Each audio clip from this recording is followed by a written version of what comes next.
됐습니다. 시작하겠습니다. 성경책 펴주시고요. 창세기 2장 3절 2장하고 3장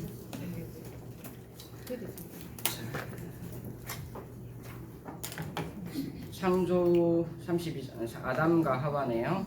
자, 창조기사 창세기 2장 7에서 8절 그 다음에 15, 22 창조기사는 덜 이상적으로 다루고 있다. 첫 번째 창조기사는 하나님의 말씀으로 하나님의 형상으로 영광스럽게 선포되는 반면 두 번째 창조기사는 좀 덜 이상적으로 그려주고 있다.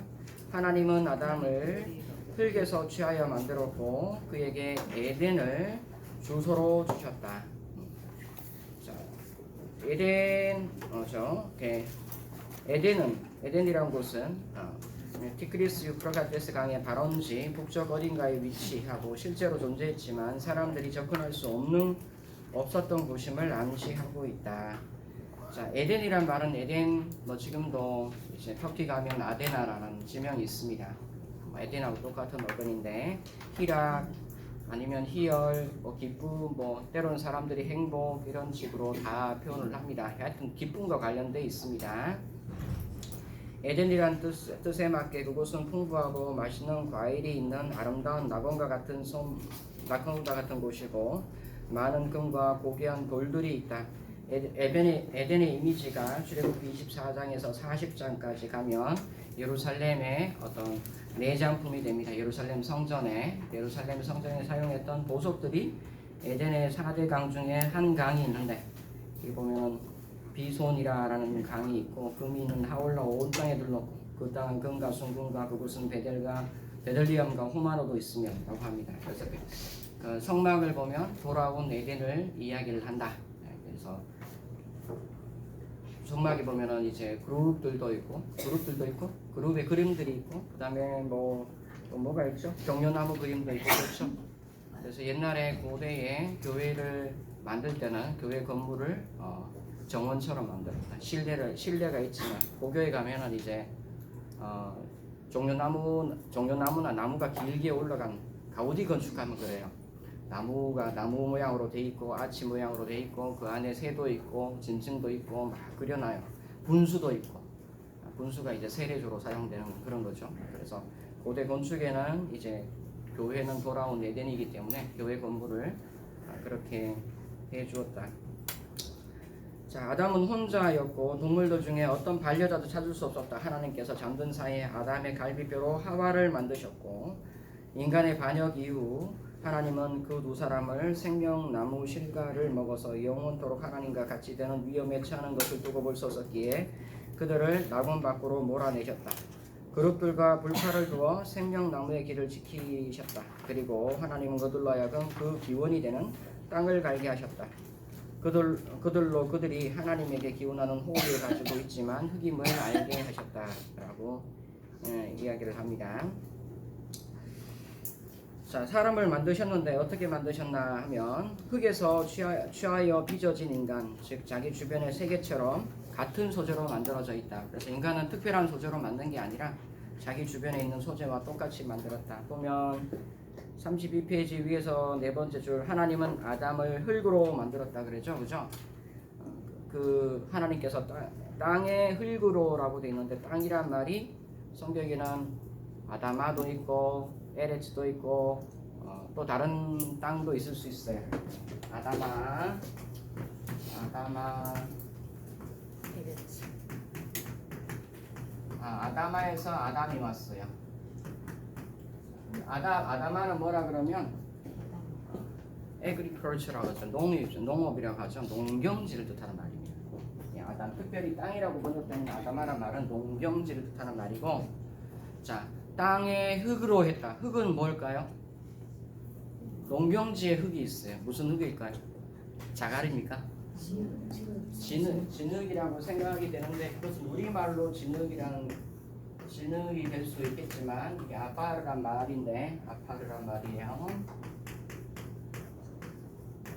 자, 이게 성경에서 어떻게 쓰이냐 그러면 때로는 진흙이라는 말로 진토라는 말로 진흙 그래 너무 상반된 의미인데 티끌, 먼지 이 두 개 통해요 안 통해요?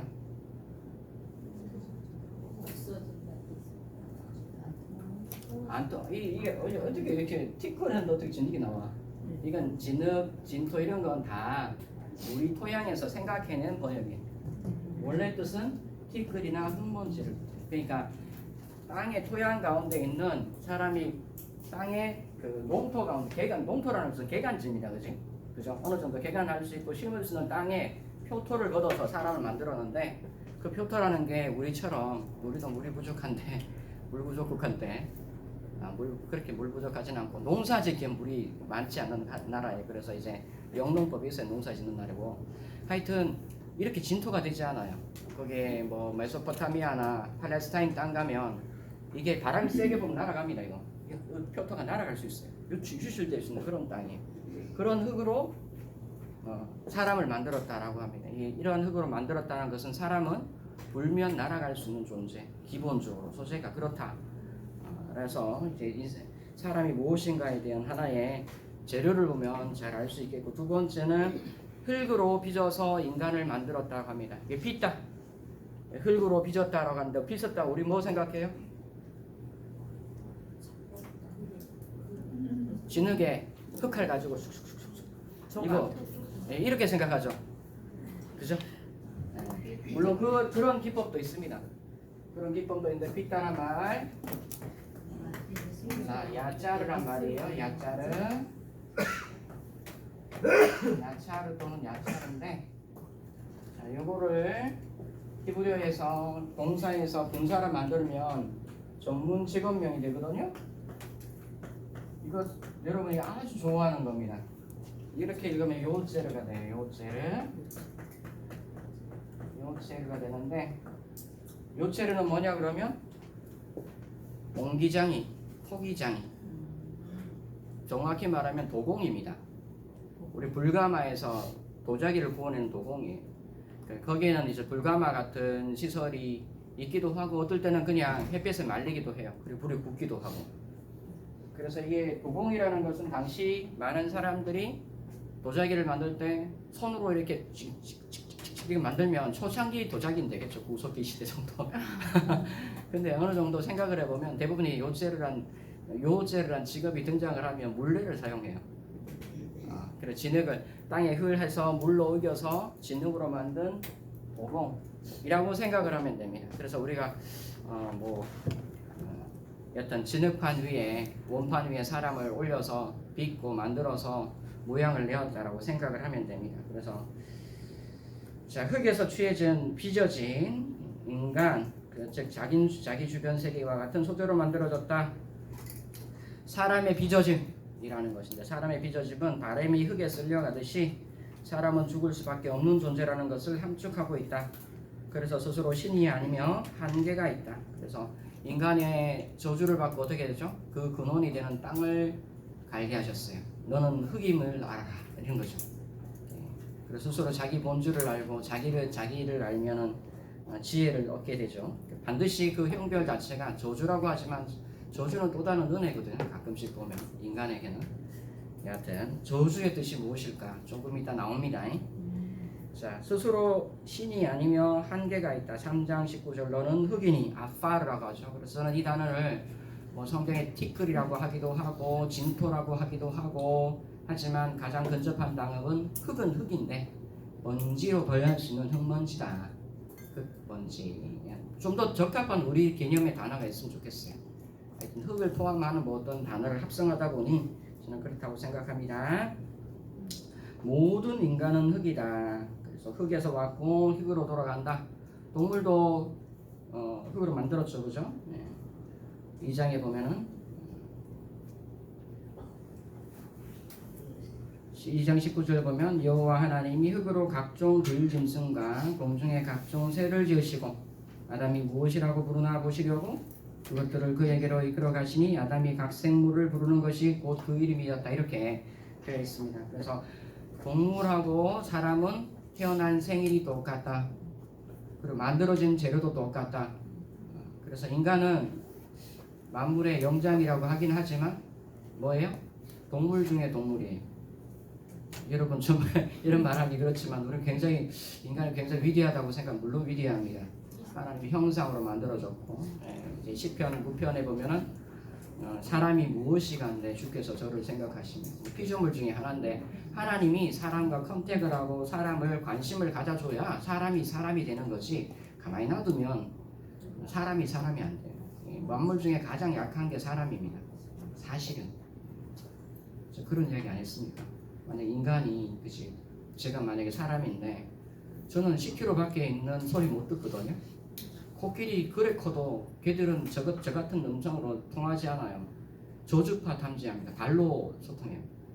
10km 밖에 있는 소리 사인 다 들어요. 제가 그렇게 하고 있으면 초능력자죠. 모든 초능력은 동물에 있는 능력이야. 인간이 이야기를 없으니까 초능력이라 그러는데 그런 의미에서 초자연적 기적하는데 하나님한테는 기적하고 기적 아닌 게 구분이 없어요. 우리가 보기에 우리가 할 수 있는 가형 법인 내에서 밖에 발생하니까 기적이라고 이야기하는 거지 하나님한테는 그 기적 하나도 아니에요. 그냥 자연이에요. 자연 하나. 자, 개념을 좀 바꾸는 게 좋겠다. 그래서 인간을 굉장히 겸손하게 만들어주고 있죠. 예. 자, 흙으로 돌아가라. 사람이 되는 두 번째 요소가 이제 흙에 생기를 넣었다라고 합니다. 우리 생기를 넣으니 우리 성경에는 생명이 된지라 이렇게 되어 있습니다. 왜 생명이 된지라 이게 왜 중요하나 그러면 생명이라고 말하는 이 다 어휘 자체가 이렇게 되어 있어요. 네피시 이거 뭐 교회 잘 다닌 분은 많이 알 거예요. 주로 제가 이제 뭐 안 하라 그래서 네피시 하면 뭐예요? 주로 이제 영혼육 할 때 영혼을 뜻합니다. 영혼은 그죠? 우리가 3분설을 따르지 않고 2분설 따르기 때문에 영혼이라고 하고 네피시 하야입니다. 하이야 사람. 네피시 하야입니다. 하야. 저희 학교 방송을 종종 해주는 분이 하야 방송 아나운서인데 여기 신대원 나와서 공부 잘했습니다. 네피시 하야인데 이건 생명이라고 합니다. 성경에서 여기만 네페시 하야를 생명이라고 해요. 나머지는 창세기 1장도 나오고 2장도 나와요. 네페시 하야란 뭐냐 그러면 생물, 생명체를 뜻합니다. 그러니까 동물도 생명체라 이미 생기를 불어넣기 전에도 1장에 보면 동물은 네페시 하야, 동물 살아있는 물체, 생물 이런 말 듣고 물고기도 네페시 하야. 그래서 물고기도 동물도 다 어떤 의미에서 네페시를 다 가지고 있어요. 네페시는 뜻이 굉장히 많습니다. 그래서 이게 영혼인지 생명인지 목숨인지 아니면 나의 감정인지 많은 걸 표현하는 단어예요. 나 자신을 뜻할 수도 있어요. 그래서 근데 놀랍게도 구약 성경이 70인역으로 번역됐다 그랬죠? 네, 번역됐는데 이 네페시라는 단어를 90% 이상 푸시케라는 말로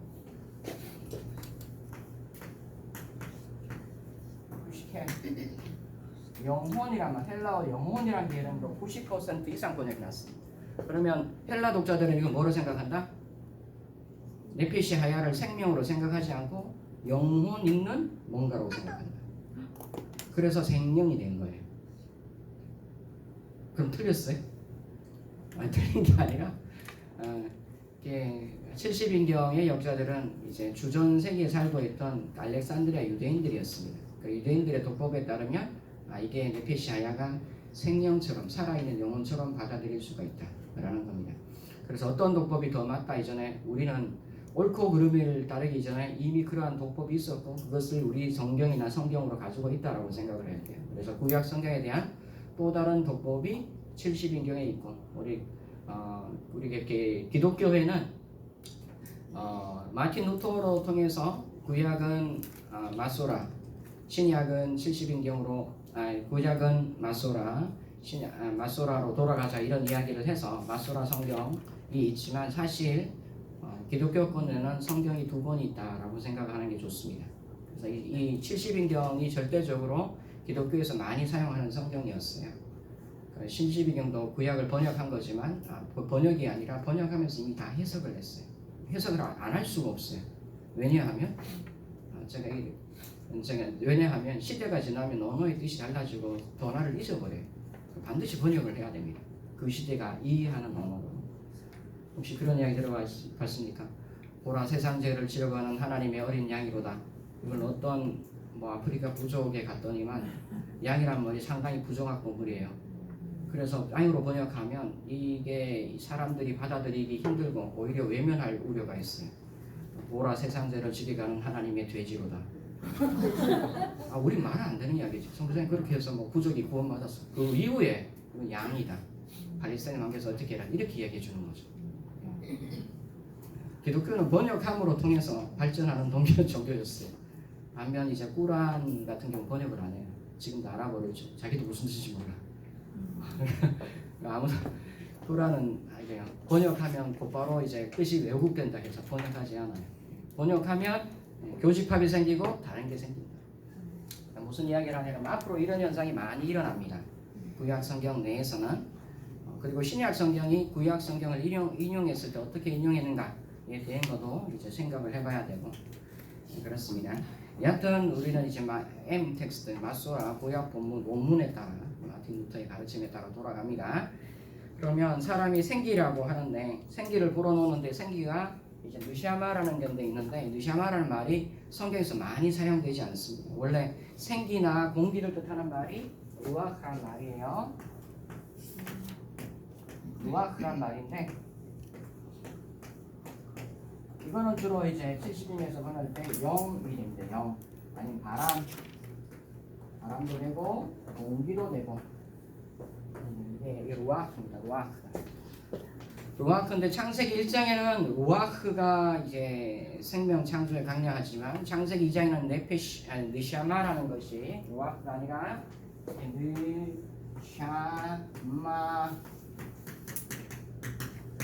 느샤마라는 것이 느샤마해서 네샤마를 뜻입니다. 한국어는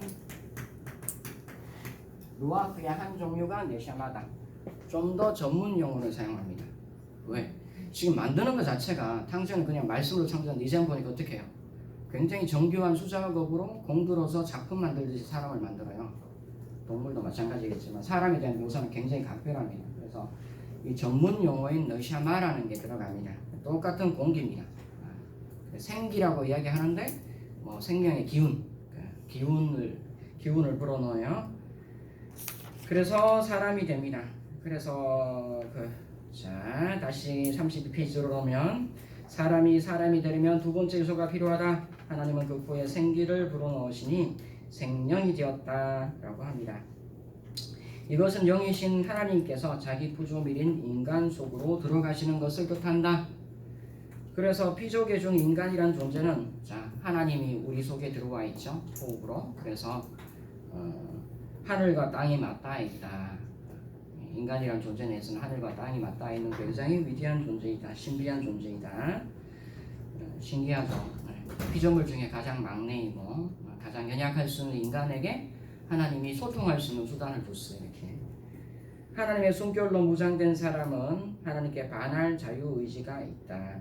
더 많은 생명, 더 많은 자유, 더 많은 즐거움을 추구하여 하나님에게 자연에게 주신 법칙을 넘어 스스로 모든 것에 척도가 되고자 한다.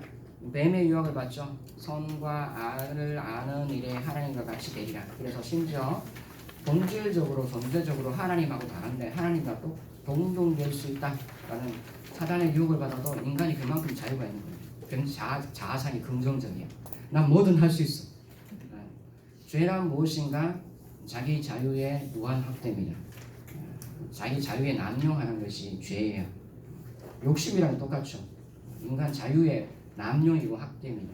그래서 하나님은 인간을 로봇으로 만든 게 아니라 인격체로 만들었고 비록 하나님과 다른 존재이고 하지만 거의 하나님과 똑같은 존재. 하나님보다 조금 못하게 하시고 이렇게 돼 있죠. 인간은 그만큼 놀랍고 신비한 존재로 만들어져 있습니다. 자 이제 보면은 33페이지 그리고 20이 하나님과 같이 되리라고 했는데 뱀 말이 틀렸어요. 맞아요? 맞아요. 그래서 하나님 같이 됐다고 그래요. 뱀이 거짓말한 거 아니죠. 그러면 뭐에 있어서 거짓말된 거죠? 자기 꾼이 거짓말하는 적 잘 없습니다. 자기 합리석에 속아 넘어가게 만들죠. 미국의 데이터를 보면 사기꾼이 사기를 거는 대상이 굉장히 상류층들입니다. 상류층은 상당히 사기하기가 편해요. 왜냐하면 모든 사실을 합리적으로 연결시키면 이 사람은 넘어갑니다. 설득당합니다. 근데 일반 사람은 그건 아닌 것 같아. 뭐 이렇게 해서 안 걸린다는 거야. 대부분 이게 물론 이제 재산이 있는 사람이 상류층이겠지만 그래요. 그래서 여러분이 믿음도 있습니다. 믿음 무엇을 위한 믿음인가? 자유 무엇을 위한 자유인가? 하나님과 아는 지식인데 무엇을 위한 하나님과 아는 지식인가? 이게 자유 구원이 있지만 구원의 목적이 있습니다. 사단은 다 옳은 걸 이야기했지만 실제로 본인은 속은 거죠. 실제로 속인 것은 사단이기보다는 본인 스스로죠. 아무도 내가 나를 속이지 않고는 남이 나를 속일 수가 없어요. 그런 의미에서 내가 뭔가 억울한 일을 당하면 하나님 내 안에 욕심이 있었습니다. 사실 아무리 외부에서 내가 뭐 달라붙이려고 그래도 순금은 순금이에요. 사금이 안 돼요. 그게 이제 뭐 가짜가 안 되는 거예요. 결과적으로는 다 우리의 연단을 위해서 있는 거다 생각하고 자, 그렇게 생각하시면 좋겠다. 물론 2차적인 원인은 외부에 있는데 그것은 이제 법이나 다른 사람이 판단할 것이고 나는 내 내부에 굳건한 잣대를 가지고 있어야 된다. 이렇게 하면 너무 길어지는데 여하튼 가보겠습니다. 근데 교수님 이게 중요하기 때문에 이게 내 안에 욕망이죠. 욕망이기 때문에 유혹을 받는다. 그렇죠. 네. 이게 핵심이지 않습니까? 그게 핵심이죠. 영적 전투란 건 마귀야 물러가라 아무리 해도 내 안에 판을 까놓으면 마귀는 물러가지 않아요. 계속 나한테 달라붙어 있어요. 걱정하지 마시고 내 안에 판을 치우면 돼. 욕망이 없는 자에게는 사기를 못 친다. 그렇죠. 욕망이라는 게 긍정적일 수도 있고 부정적일 수도 있습니다. 하나님도 욕망이 있거든요. 이게 소원이라는 게 욕망의 작용이에요. 그 나쁘게 이야기하면 탐욕, 욕심내고 좋게 말하면 의욕이 되는 거고 두 가지인데 우리는 욕망 없는 삶을 이야기하지 않습니다. 천국에서도 욕망이 있어요. 다. 자기 무화과 나무 그려주는 게 자기 무화과 나무 아래서 자기 무화과 천국에 가서 입맛 없으면 어떻게 먹어? 입맛 있어야 돼.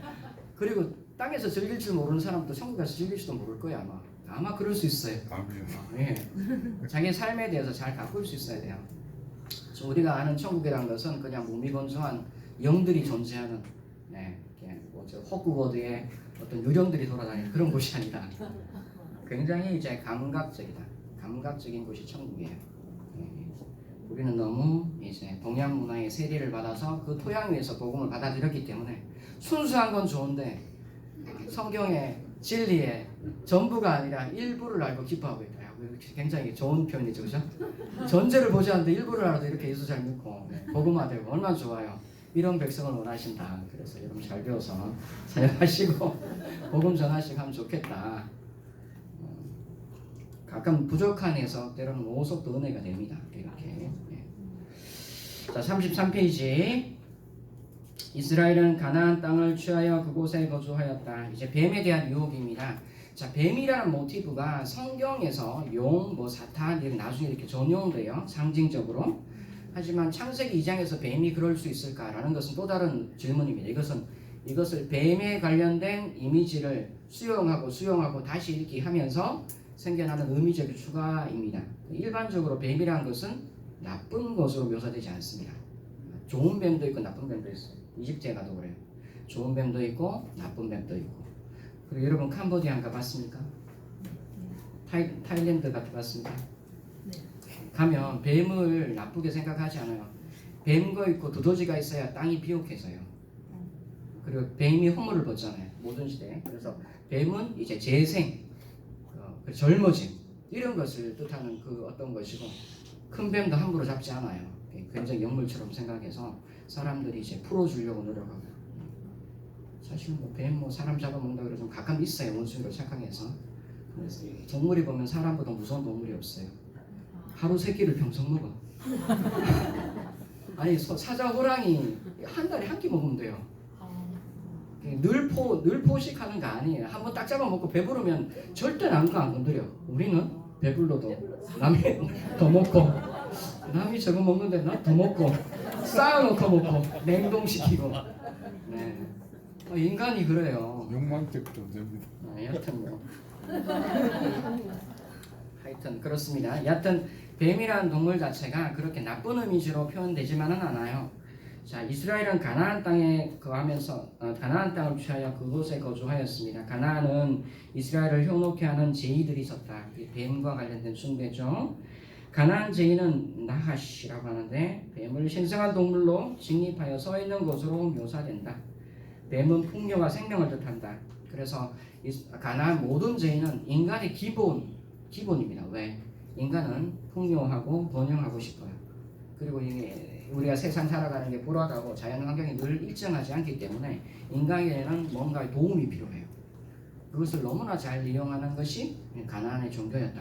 풍요와 번영을 풍요와 생명을 뜻한다. 이스라엘은 이방 신들의 제의로 넘어갈 때 어떤 재난과 위기가 나타난다. 생명의 주이신 야훼 하나님께로 와야 된다. 뱀에 대한 이야기를 합니다.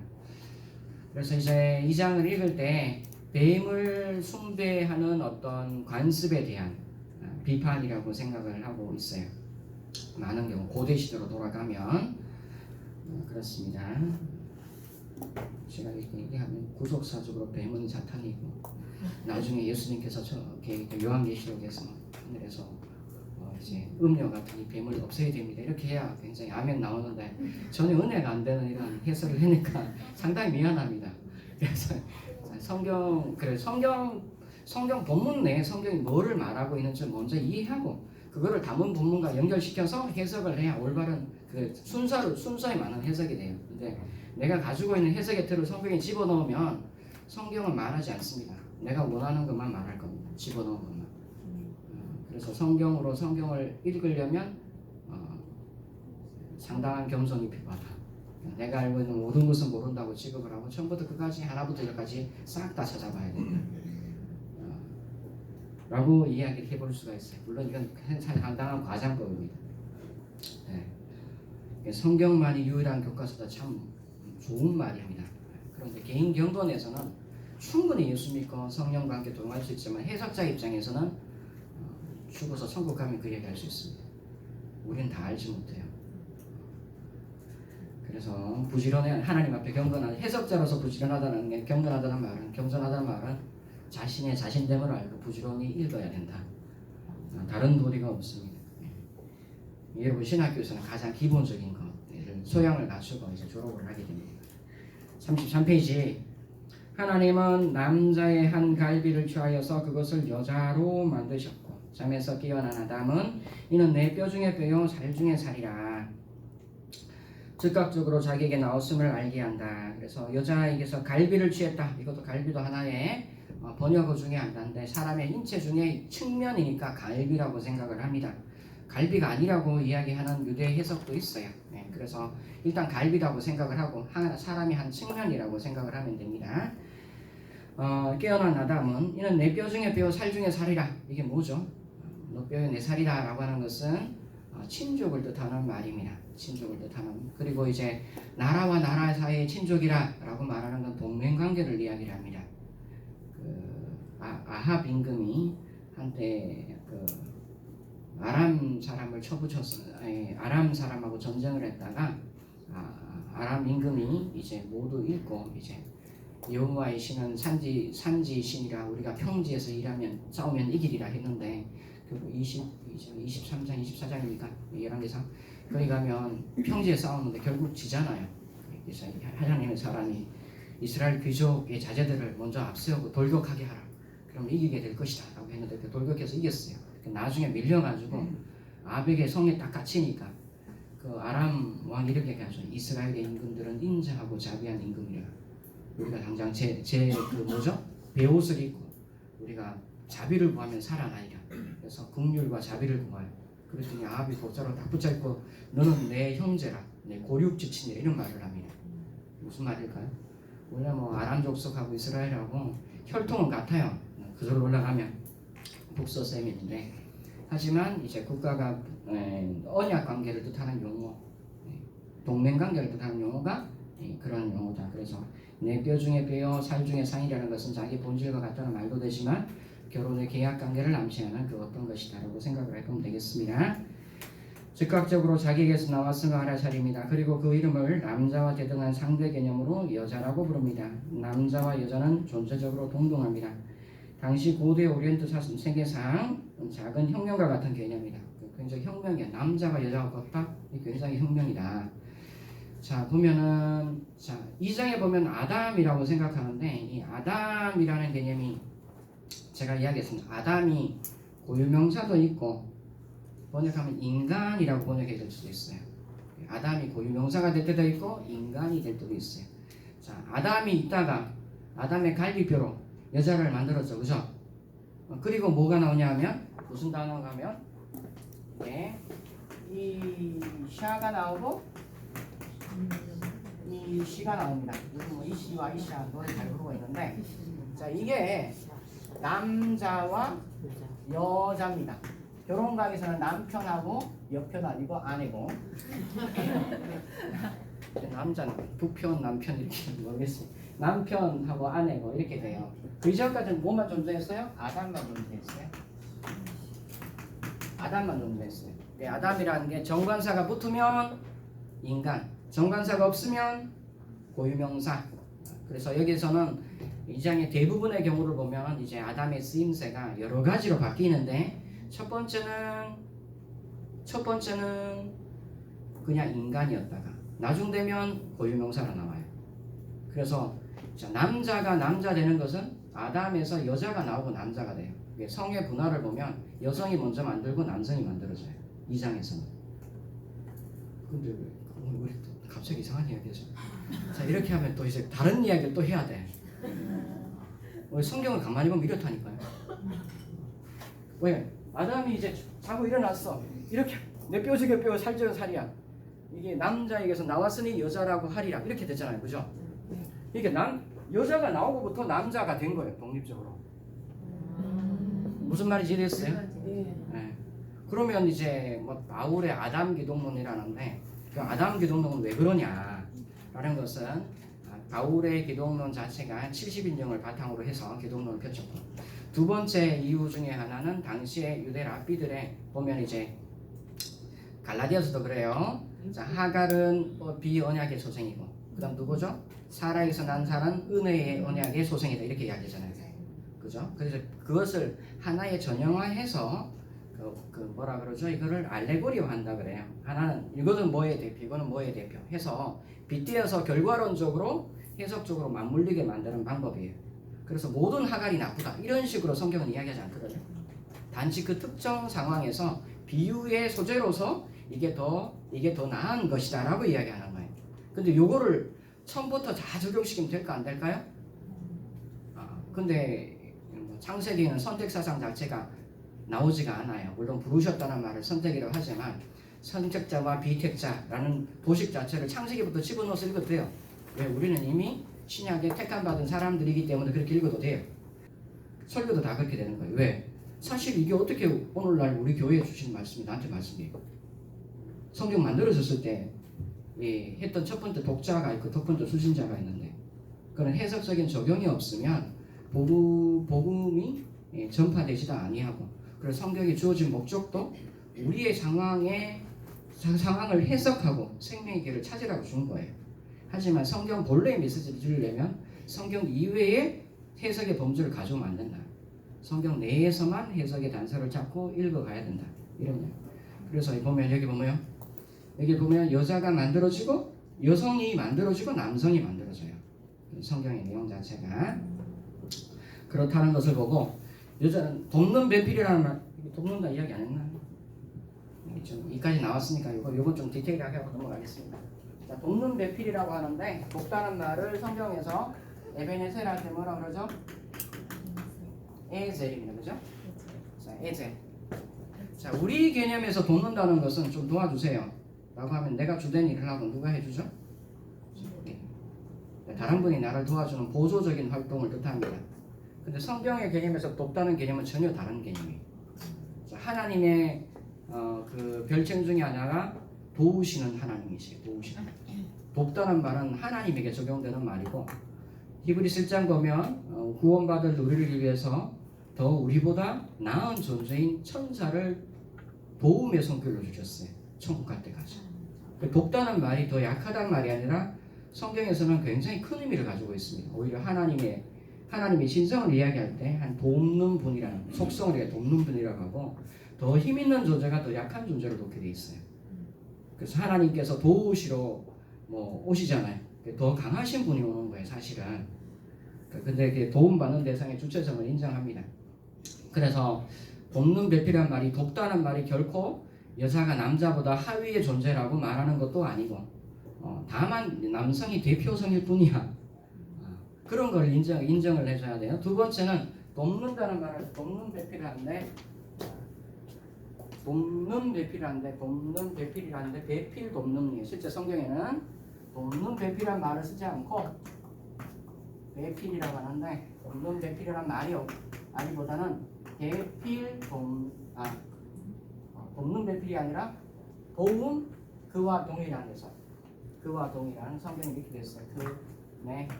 또 그랬어요. 자, 이렇게 쓰면 자꾸 여러분한테 힘든 것 같지만 이크라는 말 자체는 전치사 뭐뭐와 같이라는 뜻이 있을 거예요. 네게드란 말은 네게드는 맞편에 이렇게 돼요. 그래서 맞편에 있다는 건 좋은 의미로선 그의 상대자, 나쁜 의미로는 그의 반대자입니다. 그리고 그의 맞은편에 있는 것과 같이라고 말하는 것은 우리가 생각해 보는 그 아담의 자기 거울입니다. 여자는 남자의 거울. 이렇게 사람의 자기 자신의 거울을 하나 만들었는데 그게 여자다 이렇게 생각하는 거예요. 아담의 거울이 여자다. 그래서 우리가 내 안에 바깥 사람, 안 사람 그러잖아요. 그거 비슷한 표현이라고 생각하면 되고 돕는 배필이기 때문에 하나님처럼 도와줘야 되지만 다른 한편으로 반대할 수도 있어요. 그러니까 이게 내 와이프라는 사람은 유일하게 세상에서 나를 반대할 수 있는 존재다. 그거 인정해야 돼요. 나와 똑같은 길을 갈 수도 있지만 나와 반대할 수 있는 존재다. 그래서 이 돕는다는 말 나중에 좀 더 살펴보기로 하고 여하튼 우리가 생각하기에 어떤 성분화나 남녀 차별을 이야기하는 것이 아니라 동등됨을 이야기하고 이러한 사고 자체는 고대 근동에서 굉장히 혁명적인 것이었어요. 왜? 남성의 인력이 절대적으로 필요한 이제 농업 중심의 사회에서 책임이 많고 경제력이 있으면 힘이 붙는 겁니다. 그런 사회에서 여자도 남자와 동일하다 이거는 굉장히 큰 개념 중에 하나입니다. 전통적으로 이스라엘은 계속 모계 사회였죠. 장정 이제 구약의 이스라엘을 가부장 사회라고 하는데 우리가 생각하는 조선시대 가부장하고 달라요. 모계 사회예요. 가부장 사회는 모계 사회이기 때문에 한 번 더 생각을 해볼 필요가 있다.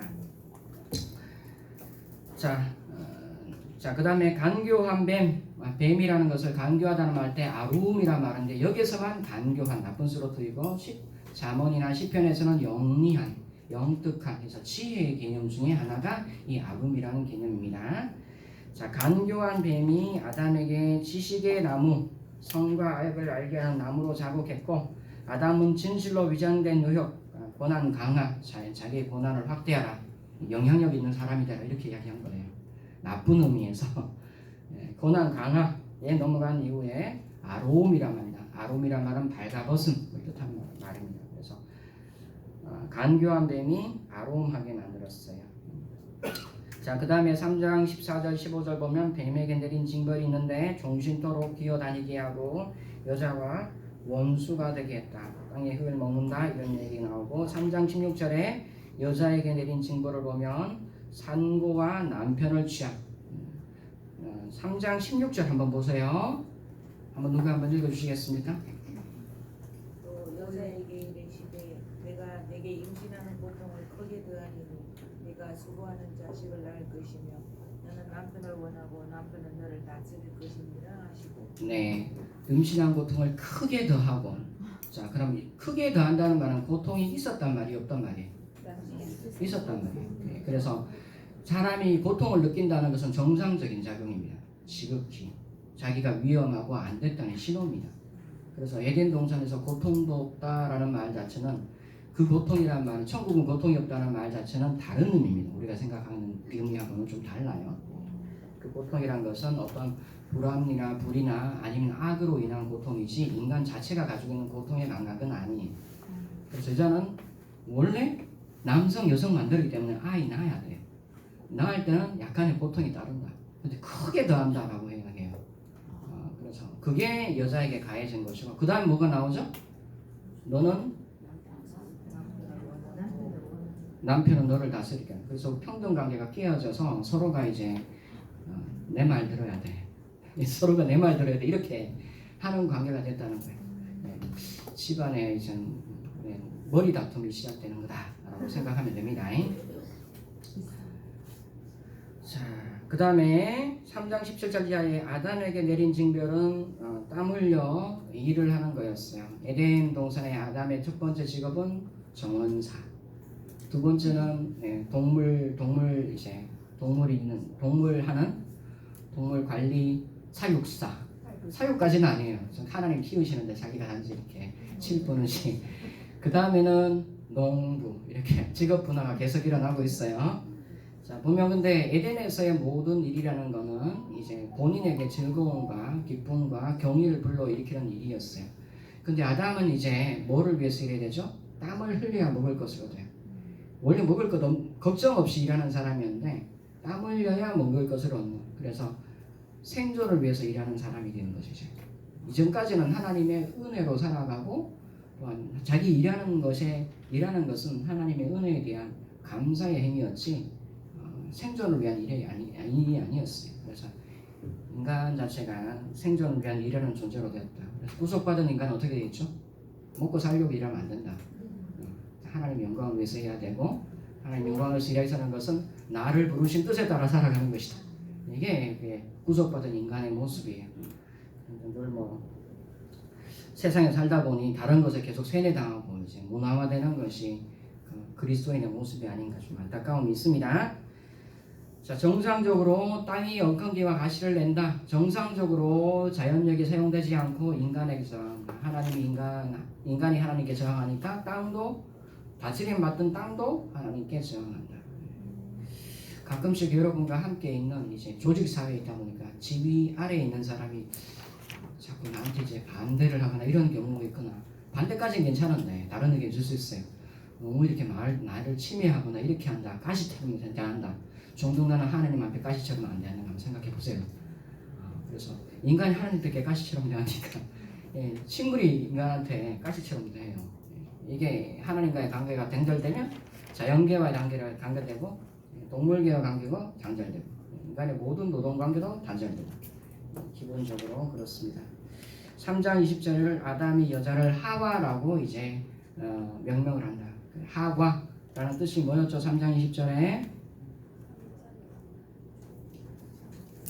20절 아니고 어디지? 어디 갔노? 모든 산자의 어머니가 된다. 그래서 하와라고 이름 짓는 것 자체가, 이름 짓는 행위가 지난번에 이야기했지만 가부장 사회에서는 권 있는 자가 이름을 짓는 거예요. 다스림을 하는 행위라고 볼 수도 있지만, 여기 문맥을 좀 더 보면은 지금 하와로부터 발견, 하와가 뱀하고 대화한 거 봐서는 하와가 좀 일을 잘한 것 같아요. 아담은 쉬고 있고 동산 돌보는 일은 안 하고 있어. 하여튼 남자를 비평해서 죄송합니다. 너무 남성이 좋다는 쪽으로 많이 이렇게 해설되어 왔기 때문에 저는 이제 아담하고 동물하고 대화 가능하잖아요. 아담이 말했다는데 하와하고 이야기하는 거 봐서는 좀 하와가 좀 부지런하지 않았나 그런 생각도 해봅니다. 여하튼 다르게 볼 수 있다는 거예요. 다르게 볼 수 있다는 이야기입니다. 그리고 결과적으로 아담이 본인 책임하에 있는 건데 본인이 먹었기 때문에 이제 모든 일이 발생했어요. 내가 하지 않은데 내가 책임지는 게 집에서 남편의 일이죠. 냉장고 고장나면 냉장고 고장났다고 계속 이야기하면 사줘야 되고. 죄송합니다. 하여튼 이런 재밌네요. 하여튼 그런데 하와를 모든 산자의 어미라고 그랬잖아요. 그래서 이 하와라고 이름 짓는 행위 자체가 굉장히 긍정적입니다. 굉장히 절망과 아픔 가운데 있지만 아담은 하나님의 징계의 참뜻이 무엇인지 잘 아는 것 같아요. 너는 산자의 엄이라고 해서 산자를 잉태되는 사람이라고 명명하는 것은 아담 스스로도 이 매를 맞고 정신을 차린 거 아닌가 그런 생각을 해봅니다. 역시 아픔은 좀 필요합니다 우리에게. 자, 그 다음에 아담과 하와에게 아내를 위해서 가죽옷을 지어 입히시죠. 그래서 부끄러운 부분을 가려줘요. 그래서 하나님의 어떤 이야기는 하나님의 모든 징계는 나 너랑 관계 끊어. 다시는 안 볼 거야. 사절 이런 거 아니에요. 하나님이 진노한다. 굉장히 감사하게 받아들여. 나는 너를 놓칠 수 없어. 이런 뜻입니다. 하나님의 징계는 그래서 가죽옷을 집어펴서 하나님과의 관계가 지속될 수 있도록 그리고 앞으로는 이제 기독론적으로는 뭐죠? 예수 그리스도를 바라보며 속죄를 기다리는 하나의 표상이 되는 거죠. 자, 희락의 상실의 과정 보면 남녀의 친밀감이 흔들리고 서로 너 때문이야 너 때문이야 이렇게 이야기하다가 결국은 뱀 때문입니다 하다가 뱀을 지으신 하나님 때문입니다. 말은 안 하죠. 똑같죠. 광야에서도 니 왜 우리 길었어? 우리 먹을 거 없어. 나중 되면 하나님이 그랬어. 이렇게 되는 거예요. 암묵적인 하나님에 대한 모든 게 가인과 아벨도 그렇거든요. 정상적으로 하면 아벨의 제사를 받고 가인의 제사를 안 받았어. 그럼 가인은 정상적인 생각을 하면 아벨한테 물어보면 돼. 너 어떻게 하면 하나님 받으시냐? 이렇게 하면 되는데 너 나보다 성적 저하 너 나쁜 놈. 너 없어 죽어버려야 돼. 이렇게 한 게 비정상적인 인간의 사고예요. 이게 죄를 범하면 인간의 사고가 이상하게 삐뚤어져요. 자기를 끊임없이 뭐 이렇게 높이려고 하고 가리려고 하다 보면 죄를 그런 이야기 들어봤죠? 한번 거짓말하면 계속 거짓말해야 된다. 죄를 지은 사람 죄에서 벗어날 수 없다. 계속 그 죄를 가리고 포장하고 다르다고 미워하기 위해서 끊임없이 이야기해야 돼. 그래서 그냥 나 때문입니다. 이렇게 이야기하면 됩니다. 제가 좀 더 부지런한 관계로 뱀하고 접촉했고 이야기하다 보니 그렇게 됐습니다. 이렇게 하면 저게 해결될 수 있는데 계속 너 때문에 얘기하다가 결국 금양됐다. 자, 그 다음에 인간과 동물과 조화가 깨집니다. 그 뱀하고 이야기를 들어봤죠. 그 다음에 동산 관리인에서 노역자로 죽게 되고 흙으로 돌아가고 생명의 원천인 에덴에서 쫓겨나게 된다. 자, 고대 근동의 배경에서 뱀의 이야기가 결코 틀린 건 하나도 없어요. 근데 생명의 원천인 에덴에서 쫓겨나야 되는 무엇을 위한 믿음이고 무엇을 위한 전도이고 무엇을 위한 자유인지 무엇을 위한 구원인지 항상 우리는 질문을 해야 돼요. 고대 근동 배경에서 보면은 가뭄이 들면 곡식을 재배하지 못하였고 뱀을 포함한 야생동물들은 인간의 위협, 죽음, 고통 있었고 징벌과 저주는 고대 이스라엘에 직면한 문제였다. 인간이 당면한 보편적인 문제를 다루고 있다. 창세기 2장 자체가 34페이지 바벨론 전승은 형수 이후에 보편적인 죽음이 시작된 것으로 이야기를 하고 있지만 성경은 죽음의 기원이 최초의 한 부부에게 있었음을 이야기를 해주고 있습니다. 자, 인류의 두 아들인 가인과 아벨 사장에 나옵니다. 아담이 아들을 낳았다. 자, 희생 제물이 주제로 등장합니다. 가인은 단지 자기 소유의 일부로 들었고 아벨은 가장 좋은 것으로 드렸습니다. 가인의 제물, 물론 아벨의 제물이 처음 것으로 드렸다라는 것이 가장 소중한 것으로 드렸다라는 것으로 상징적으로 받아들입니다. 그래서 이것을 제물 제사의 기원으로 후대는 받아들이고 해석을 합니다. 모든 기원 이야기니까. 그런데 여러분 팩트를 체크하면 천물이 좋은 겁니까? 저희 집 농사하는 사람인데 고추 천물 넣으면 제일 작습니다. 안 좋죠. 근데 한 물 돼야 제대로 된 열매가 첫 열매가 이렇게 따야져야 그 다음부터 좋은 열매가 나요. 그렇죠? 천물이 좋다라는 것 자체는 기력의 시작이기 때문에 이건 처음이니까 하나님께 드려야 된다는 이야기지 이게 상품성이 있다 이런 말은 아닙니다. 그래서 하나님께 가장 좋은 것을 드리는 것, 기력의 시작을 드리는 것 굉장히 의미와 상징이 있는 겁니다. 그게. 그리고 이제 보면 가인과 아벨의 제물할 때 성경 내적인 평가로는 이 제물의 종류에 따라 받지 않고 받지 않는 것이 아니라 가인과 그 제물은 받지 않고 아벨과 그 제물을 받지 않는 거예요. 하나님 내가 들고 온 제물을 보는 게 아니라 내가 일주일 살았던 삶을 보는 거예요. 그래서 이 사람을 받고 제물을 받아요. 하나님 재물을 좋아하시는 분 아니거든요. 네, 사람이 그렇죠. 선물을 좋아하시는 분이 아니에요. 뇌물을 받지 않아요. 그래서 그 사람의 인격을 받는 것이다 라는 것을 알면 되겠습니다. 자, 동생 살인하고 있습니다. 가인은 단지 소유의 일부로, 아벨은 가장 좋은 것으로 바친다. 가인의 재물을 거부하고 자신의 태도를 고치지 않을 분하의 동생을 사랑합니다. 아담과 하와하고 비슷한, 성경에는 항상 비슷한 패턴이 돌아가는데, 사람이 가호하면 하나님께서 찾아가 봐요. 가만히 있지 않습니다. 찾아가 보시고 사람에게 뭔가 진단하고 이야기를 하면 사람이 늘 발뺌합니다. 변명하고. 그리고 하나님이 징벌이 있고, 이제 추방을 자기가 어떤 기워 있는 땅에서 추방당한 그런 일들이 있고, 그리고 하나님 그냥 추방당한 자라고 추방이 아니라 은혜의 징표를 주셔서 끊임없이 하나님께서 태초에 하셨던 축복, 생육하고 번성하고 땅에 충만하는 그 축복이 이어갈 수 있도록 도와줘요.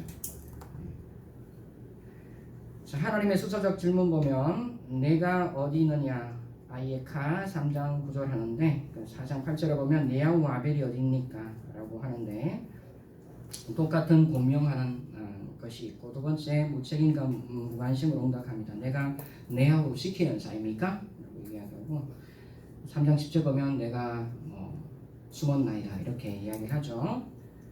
좀 비슷한 패턴이 돌아가고, 점점 사람이 변명하는 정도나 죄의 정도가 강화되어 가는 것, 홍수까지 이야기를 해주고 있어요.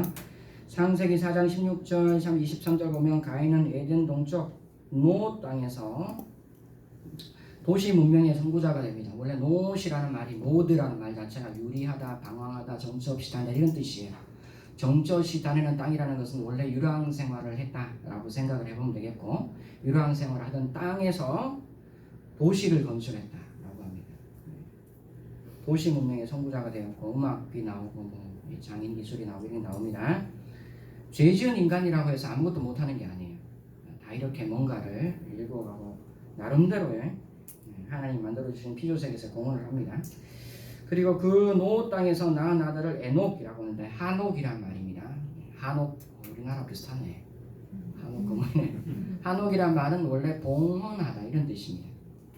우리가 성경에 하면 헌당하죠. 헌당, 봉헌, 축성 이런 말이 한옥이란 뜻입니다. 나중 되면 에녹 나오죠. 에녹도 똑같이 원래 성경에는 한옥으로 되어 있어요. 왜 그러냐 하면 이게 헬라어로 번역되면서 라틴어에서는 없는 발음이 있어요. H 발음이 없거든요. 강한 H 발음이. 그래서 에녹이 되어버렸어요.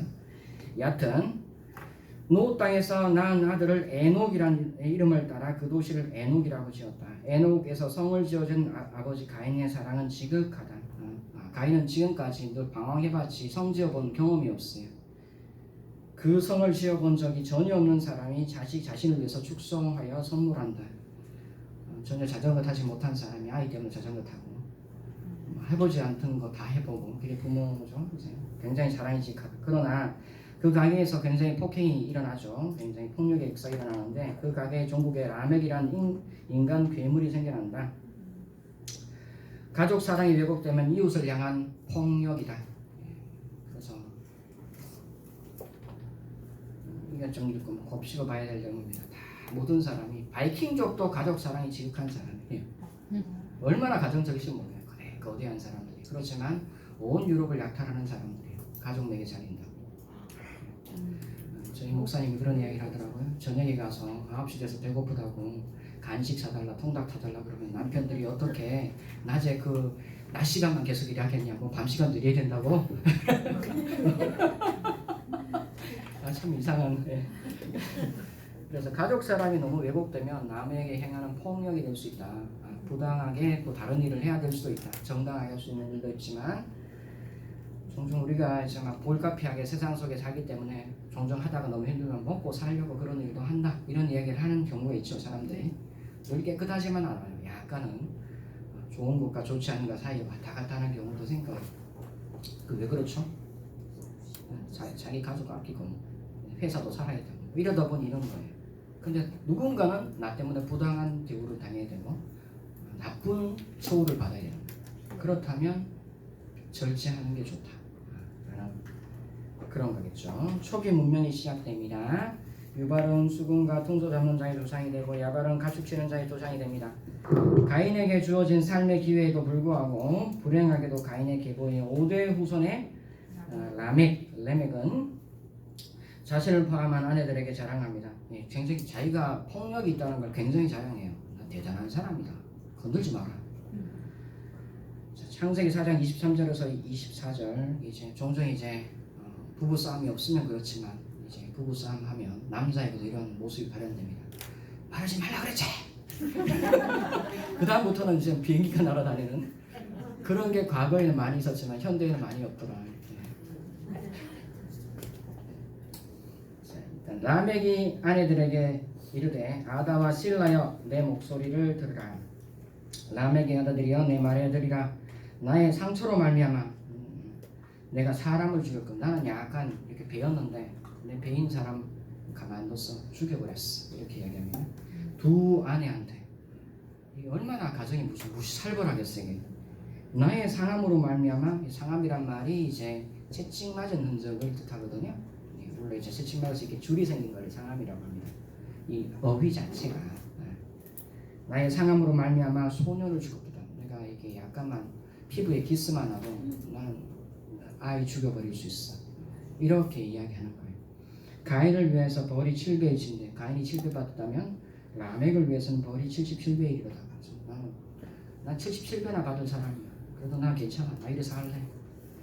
이렇게 이야기하는 게 이제 라멕, 폭력에 취한 라멕의 모습이었다. 자, 6장 사람이 번성하면서 점점 강화되는 사람의 제약이 있는데 오로지 약했다가 콜하여 평생에 항상 오로지 약했다. 악밖에 없었다. 이렇게 이야기를 합니다. 우리 성경에는 그 마음으로 생각하는 모든 계획이 항상이라고 하지만 성경에는 오로지 약했다라고 합니다. 그걸 보시고 세상을 어디 갔죠? 세상은 자기 멸망으로 점점 다가가고 있다. 이렇게 사람을 자기가 약간 피해받았다고 사람을 죽일 정도면 인간 종족이 다 말살되고 하는 거죠. 그리고 인간 6장 보면은 오로지 악했다. 더 심해지죠. 가만히 놔두면 죄라는 것은 스스로 자멸의 길로 가는 거예요. 사람을 죽이고 자멸하고 본인은 스스로 더 우수하고 더 우월하다고 이야기하지만 나머지는 다 죽어요. 결국 자기도 죽어요. 이게 세상이 자기 멸망으로 점점 다가가고 있다. 고대 근동 배경에서 고대 신들은 유목적인 삶에서 인간을 구원하고자 했으나 가인은 살기 위해 유목민적인 삶을 추구한다. 자, 신 AINP가 인류에게 문명 기술을 가르치기 위해서 7편을 보냈다고 되어 있지만 성경에는 인간의 업적, 기술, 예술이 점점 사악함이 더해가는 것을 보여주고 있다. 인간의 기술이 발전할수록 사람은 더 죄악성 제거되지 않더라. 오히려 더 악해지고 있더라. 요즘 AI도 항상 우려의 목소리가 있죠. 그래서 우려의 목소리를 자주 이야기해서 선용될 수 있도록 기술의 윤리가 생길 수 있도록. 기술하고 뭐하고 관련있죠? 기술은 과학이고 관련있지만 과학은 단지 과학이 아니에요. 연구자들은 과학이지만 투자하는 사람들이 있습니다. 투자는 그냥 덕스러워서 하는 거 아니에요. 자기가 투자하는 기업의 이익이 되고 그 이익이 된다는 것은 거기에 있는 식솔들이 달려있는 거예요. 그래서 다 이게 경제하고 먹는 거하고 상관이 있어요. 기술 발전 자체가. 그래서 우리의 목소리를 해서 이게 선용될 수 있도록 자기가 원하는 최대의 효과가 아니라 최적의 효과를 나타낼 수 있도록 해줘야 된다. 네, 아담 가족 족보 보고 있습니다. 자, 5장 족보의 구성을 보면 처자들의 출생 시 조상 연령 나오고 그 후 조상이 다른 자손을 낳을 때까지 연령이고 조상의 총 연령이 있고 죽음 보도가 있습니다.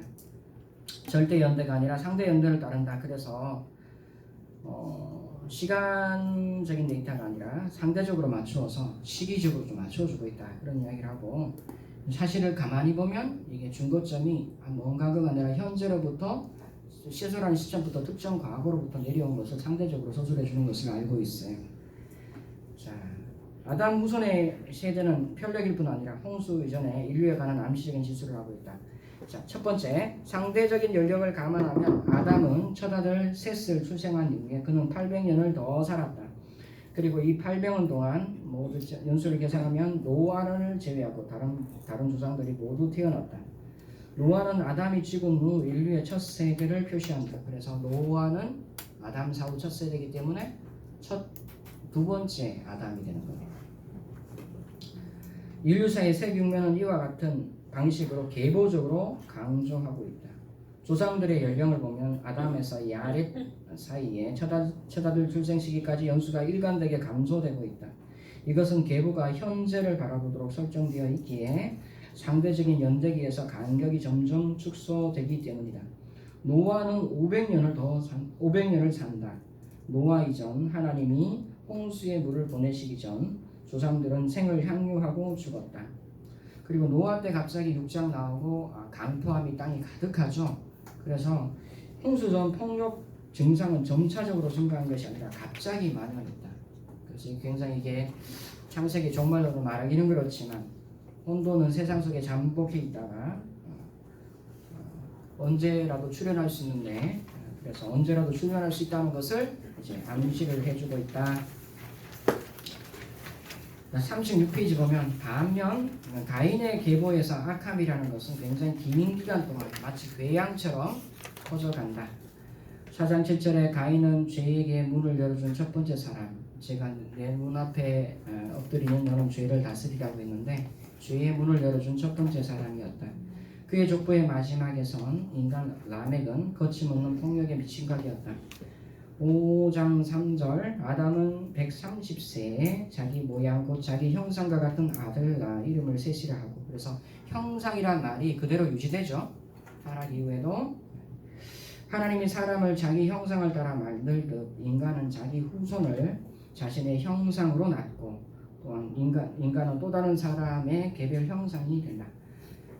자, 6장 1절에서 4절 그리고 이제 5장에 계보가 있긴 하지만 5장의 나이가 상대적인 나이뿐만 아니라 성경이 두 번이라 그랬죠. 하나는 마소라 성경, 또 하나는 70인경 성경, 예수님 남시대 70인 성경은 5장에 아담에서 노아까지 나이가 차이가 많이 납니다. 차이가 많이 주로 있어요. 이렇게 연령이 많이 낮게 설정되어 있어요. 왜 성경에 있는 숫자나 연령은 어떤 의미를 가지는가? 그리고 말씀드렸다시피 성경은 모든 걸 다 기록하지 않아요. 족보 자체가 뭔가 특정한 서사를 열어주기 위해서 사용하고 있거든요. 연구의 대상입니다. 그렇죠? 이 수에 대한 밝혀진 바는 없어요. 네, 스스로 말하네. 인공지능 아닌데. 자, 하나님의 아들 보겠습니다. 6장 1절을 한번 제가 한번 읽어볼게요. 5장 32절에 노아는 500세 된 후에 셈과 함과 야벳을 낳았더라. 6장 1절 사람이 땅 위에 번성하기 시작할 때 그들에게서 딸들이 나니 하나님의 아들들이 사람들의 딸들의 아름다움을 보고 자기들이 좋아하는 모든 여자를 아내로 삼는지나, 이렇게 이야기를 합니다. 여기 보면 하나님의 아들들이 누구인가에 대한 지금까지 해석한 여러 가지 해석입니다. 여러분이 기본적으로 가지고 있던 하나님의 아들에 대한 해석은 이 중에 하나예요. 사람들이 왜 이런 해석을 하게 되는지, 학문은 항상 이제 가능성, 개연성. 자, 네 가지 해석이 있는데 하나님의 아들들이라는 것은 많은 후궁을 거르는 왕들이라고 생각을 합니다. 왜? 신의 아들들이라는 존재는 왕이에요. 그죠? 그래서 왕이기 때문에 왕의 아들들이 곧 하나님의 아들들이고, 이들들이 자기가 선택한 아내를 취한다라는 의미를 가지고 있어서, 그래서 후궁을 거느린 왕들일 것이다 라고 그냥 생각을 하는 거고, 두 번째는 하나님의 아들들은 셋의 아들들이다 라고 생각을 하는 거죠. 왜? 이들 이야기가 있고 땅에 네피림이라는 동제가 있고 세상에 강포가 찼기 때문에 아마 하늘의 아들이란 것은 우리가 생각해 볼 때 셋의 의인의 후손이 아닌가, 가인의 후손이 아니고 이렇게 생각을 한다는 거죠. 주로 우리는 이제 두 번째 해석을 많이 들었습니다. 세 번째 해석은 셋의 딸들과 결혼은 가인의 아들들이다. 왜 이렇게 되겠죠? 6장인데 5장에서 6장 넘어가 보면 지금 아담의 후손 셋의 후손입니다. 그리고 하나님의 아들들하고 하나님의 아들들하고 사람의 딸들 이야기를 하는데 사람의 딸들이 셋의 딸들이다. 왜? 사람이 땅에 번성했으니까. 지금 5장에서 자연스러운 문명에서 땅에 있는 사람들은 셋의 후손들인 거죠. 하나님의 아들들이란 존재는 뒤에 강포함이 가득 찼기 때문에 가인의 아들들이 될 수 있겠다. 이렇게 또 해석해 줄 수 있는 거예요.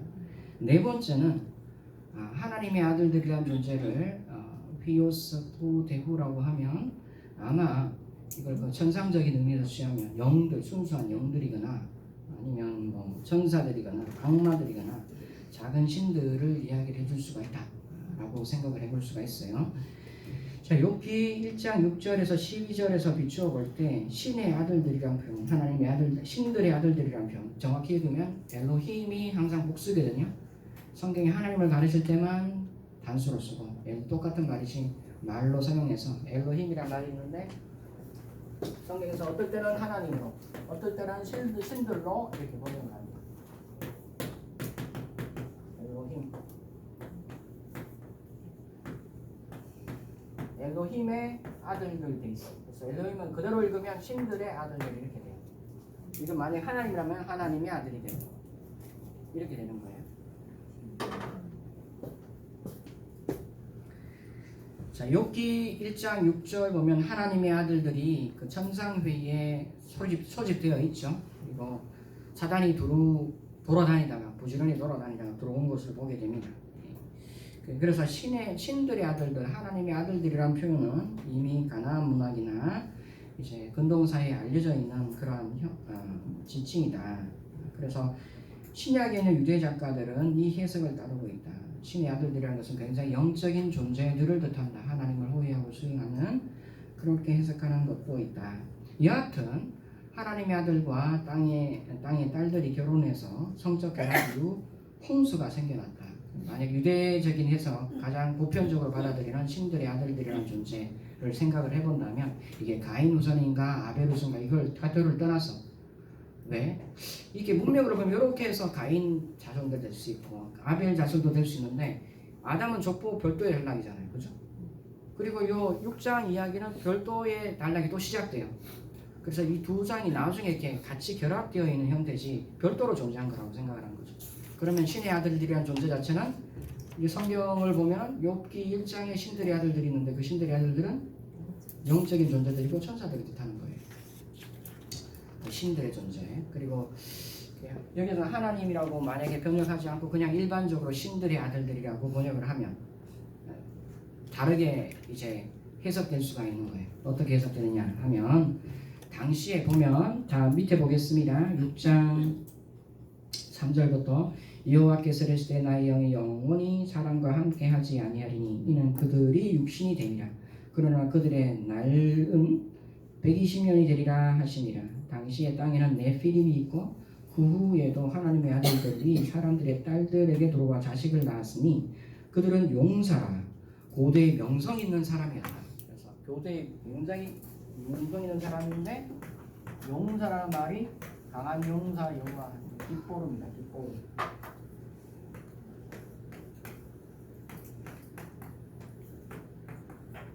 깃보름인데 이거를 번역하면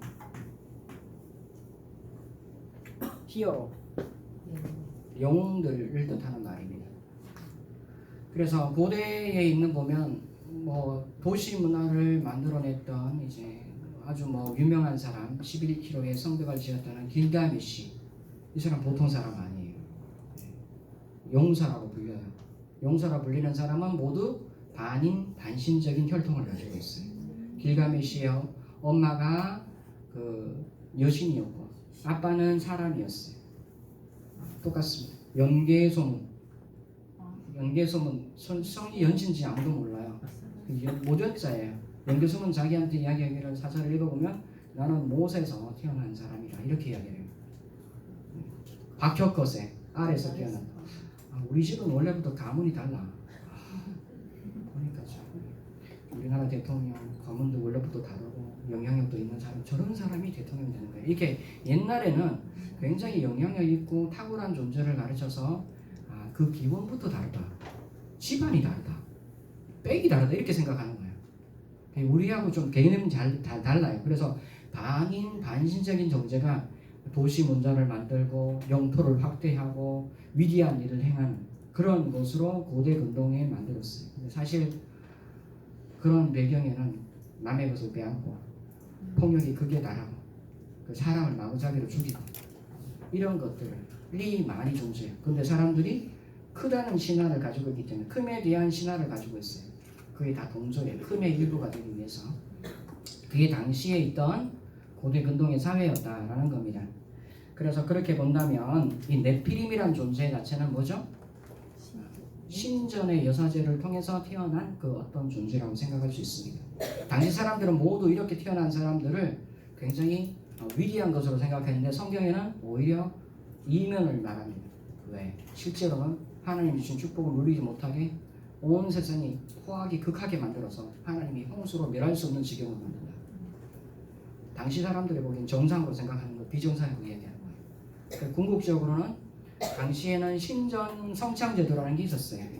왜 가나안 신이 음란한 인전한 신전 문화다 이런 이야기를 하는 게 나중에 기회가 되면 한번 이야기하겠습니다. 그거는 가나안도 있고 메소포타미아도 있고 이집트도 있는 거예요. 그런 것 개념 자체가 왜 그게 생겨나는지는 나중에 좀 종교사적으로 살펴볼 필요가 있고 일단은 가나안의 그런 성창제도 자체가 결국 인간에게 파괴적으로 일을 하고 있다는 걸 이야기를 하고 있습니다. 다산을 촉칭하고 땅에 풍성을 준다고 믿었다. 하지만 그렇지 않다. 성창의식은 인간과 자연의 다산 능력을 교환시키기보다는 멸절시키는 홍수를 가지고 왔다. 자, 여호와께서 말씀하십니다. 6장 3절 여러분 모르지만 맨 오른쪽부터 제가 한번 읽어보면 히브리어 성경을 맨 오른쪽에서 왼쪽으로 있거든요. 첫 번째잖아. 바이오메르 야베 여호와고 로 야돈 로는 아니다. 야돈은 머물지 않는다. 루히 나의 영이 바담 그 아담 안에 그 사람 안에 로람 영혼이 브셰감 후 바사르 브셰감은 왜냐하면 후 그는 바사르 육신이 됨이라 브하유 야마이 야마브 메아 브아시림 샤나 그리고 그의 해들은 그의 날들은 120년이 될 것이다 이렇게 되어 있습니다. 자, 제가 왜 읽었냐 그러면 여기 하나님의 영이라고 하는 것은 내 영이라고 하는 말이 있는데 자, 루히라는 말입니다. 루히 좋은 이름인데 이름 지을 때 루히 해보세요. 내 영이다 이렇게 아무도 동의하지 않네요. 루히라고 하는데 내 영이란 말인데 지난번에 사람 지을 때는 영의 특별한 기능을 한영하는 것이 니샤마라고 그랬는데 네샤마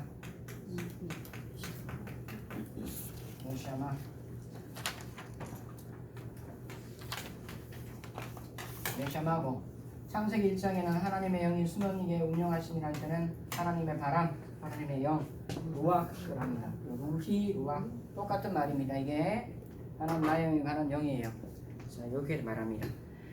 자, 하나님의 영이 한정된 시간 동안 인간과 함께 머문다. 창세기 2장 7절에서 흙으로 빚은 사람에게 생기를 불어 넣으신다. 6장 3절에는 동일한 개념으로 표현하지 6장 3절에서는 동일한 개념으로 표현하지 않고 루아흐라고 하나님의 영, 바람이란 용어를 사용한다. 루아흐는 창세기 1장 2절 하나님의 신이 수면 위에 운영하시더라를 재창조하게 한다. 역창조하게 다시 바라보게 해주죠.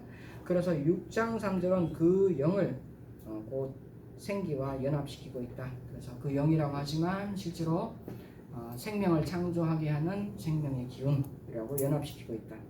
신적이고 인적인 위협적인 혼합의 직면에서 하나님께서는 그의 생명의 영을 제한된 시간에만 시간만 허용한다. 그렇게 함으로써 인간 신화, 인간의 영웅화, 인간의 극대화, 인간 신화를 역으로 작용시킨다.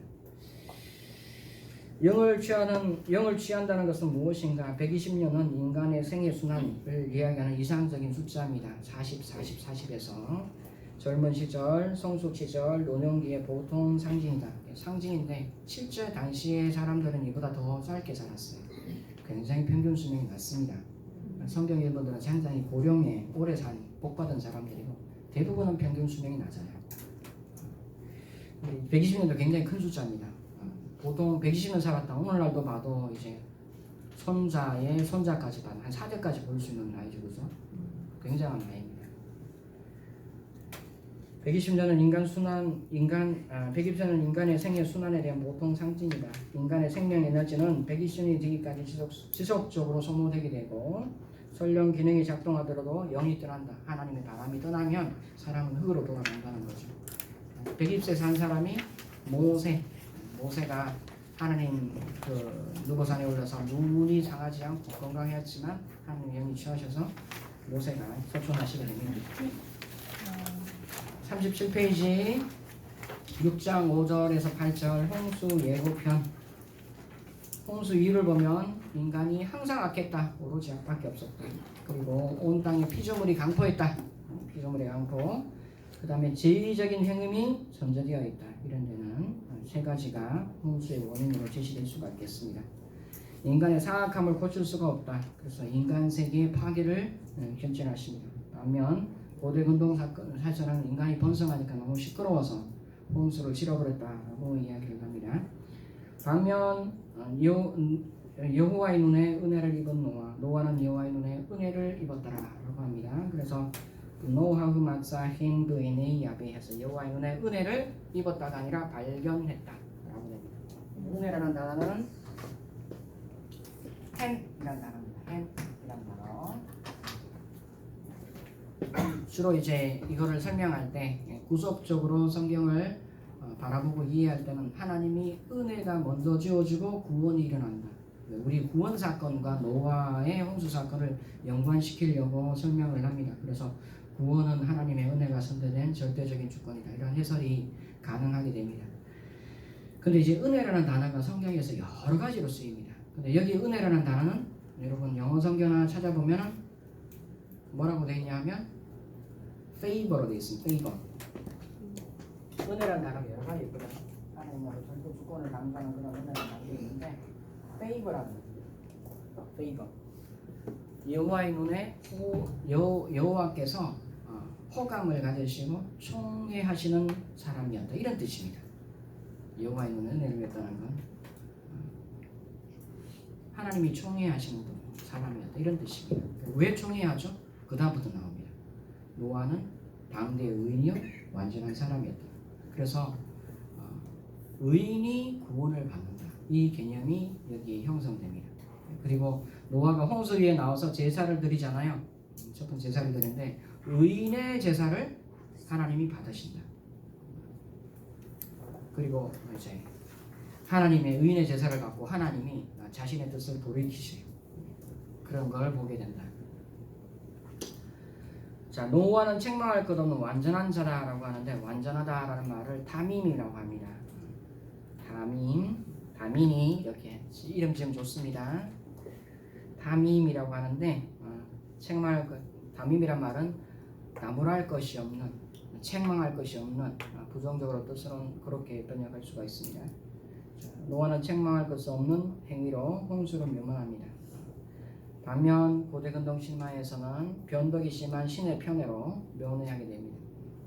다른 신에게 이제 제사를 바치니까 신이 좋아해가지고 이제 홍수 멈춰버려. 그렇게 된 걸로 이제 고대 근동 신화에서는 이야기를 합니다. 의인이고 당대의 완전한 자고 하나님과 동행한다. 이 사람은 욥기 1장 1절에 욥의 모습을 보여주는 사람이죠. 그래서 욥과 대등한 사람인 노아. 자, 6장 9절에서 9장 29절까지는 홍수 이야기인데 홍수를 맞불이라고 합니다. 맞불. 참고로 홍수 이야기는 지난번 이야기했죠. 고대 근동이 다 있었다고. 네, 고대 근동이 다 있었던 이야기입니다. 맞불. 자, 멸절의 노아와 그의 가족들만 예외가 됩니다. 6장 18절에 보면 하나님이 그들과 언약을 맺으실 것을 말씀하고 계시고요. 모든 생물은 암수 한 쌍씩 들어가고 특별한 종은 7쌍씩 들어간 걸로 이야기하고 노아는 인류의 둘째 조상이고 두 번째 아담으로 묘사를 한다. 전체적 배열이 그렇습니다. 아담 사후에 노아가 나왔고 노아 때 홍수가 왔어. 홍수가 왔어요. 홍수가 온 것은 온 땅이 하나님의 영이 수면 위에 운행하시면 온 땅이 물에 잡혔죠. 그렇죠? 나중에 노아를 번영하시고 하나님 바람을 딱 부니까 수면 위에 바람이 부니까 물이 감소되죠. 그러니까 창세기 1장하고 2장하고는 우리말로는 아무리 봐도 비교가 안 되는데 제가 해설을 하고 해야 되지만 히브리어로 보면은 동일 단어를 반복해줘요. 그래서 노아 홍수 사건을 첫 번째 아담, 두 번째 아담으로 이렇게 만들어요. 다른 이야기지만. 자, 여기 대칭적인 배열이 나오는데 보면 7장 6절에 보면은 7장 6절입니다. 홍수가 땅에 있을 때 노아가 600세라 해서 500세 등에 셈함 야벳을 낳았다고 하는데 그 후에 600세 때 홍수가 왔다라고 이야기를 합니다. 그 다음에 7장 10절에 보면 이걸 보면 하나님이 노아에게 명하신 대로 암수 둘씩 노아에게 나와 방주로 들어가며 7일 후에 홍수가 땅을 덮으니라 라고 합니다. 7일이라는 숫자가 나오죠. 그래서 7일 후에 땅을 덮는다는 이야기가 나왔고 그 다음에 12절을 보면 40주야를 비가 땅에 쏟아졌다고 해서 7, 그 다음에 40이라는 숫자 나옵니다. 그 다음에 24절 가면 물이 땅에 창수할 때가 150일이라고 이야기합니다. 24절.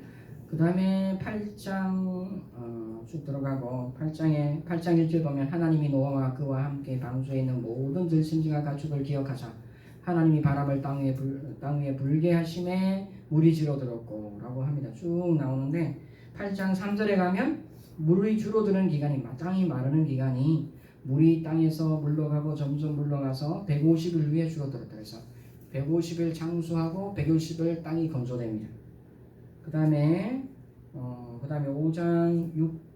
5절에 가면 물이 점점 줄어들고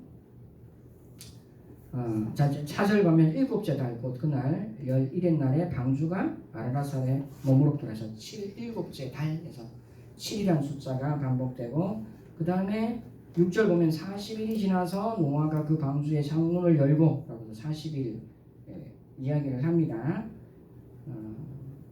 8장 10절에 7일을 기다려 비둘기를 방주에서 내놓음에 또 7이라는 숫자가 반복되죠.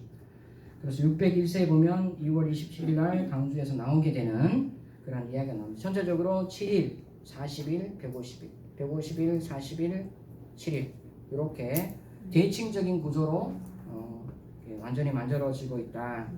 자, 그러면 노아가 방주에 들어가기 시작하면서 의인 출애굽하고 비슷합니다. 고센 땅을 구분하셔가지고 고센 땅에는 지향이 있지 않고 그 다음에 이집트 땅에는 지향이 있게 한 것처럼 방주에 들어가면서 홍수가 시작되고 방주에 나옴으로써 홍수가 끝납니다. 자, 홍수가 오자 땅이 잠겼다라고 하는데 땅이 오자 산이 잠기고 그러는데 산이 잠기고란 말이 아니라 7장 19절에 보면 갓사라고 해서 덥다라는 말씀입니다. 덥다. 물이 짜지자 산이 드러난다 해서 드러납니다. 그래서 이런 건조되고 물이 덥고 이런 용어 자체가 창세기 1장을 바라보게 하고 있다. 6장 10절에서 9장 19절 전체 홍수 이야기를 보면은 이제 확대진 카이즘 구조라고 합니다. 역교차 대칭구조 그리고 역교차 대칭구조 이렇게 된다 그랬죠.